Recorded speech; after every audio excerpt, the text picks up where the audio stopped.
හරි. අපි එමු 2001 වෙනි ගැටලුවට.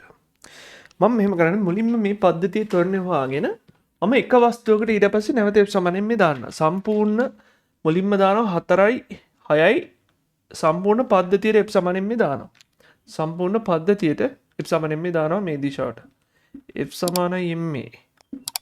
චලනය වෙන දිශාවට තියෙන එකම බලය 20 විතරයි. 20 ස්කන්ධය කීයද? 4 6යි 10යි. 10 වැඩි කිරීම a. A සමානයි 2යි ms ඍණ 2යි. ඔන්න තොරණේ හොයාගත්තා. ඊට පස්සේ මම 4ට විතරක් දානවා. 4ට විතරක් f සමාන m දානවා. ඔන්න 4 බල රූප සරණ ඇන්දොත් එහෙම කිලෝග්‍රෑම් 4 මත ක්‍රියා කරන එකම ආතති බල තන්තු විසින් ඇති කරන ආතති බලය විතරයි. තන්තු විසින් ඇති කරන ආතති බලය විතරයි.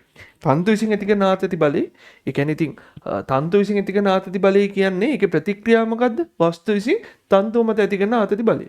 තන්තු විසින් 4 කිලෝග්‍රෑම් මත ඇති කරන ආතති බලය 4 කිලෝග්‍රෑම් විසින් තන්තු මත ඇති කරන ආතති බලය ක්‍රියා ප්‍රතික්‍රියා බලය දෙන විශාලත්වයෙන් සමානයි.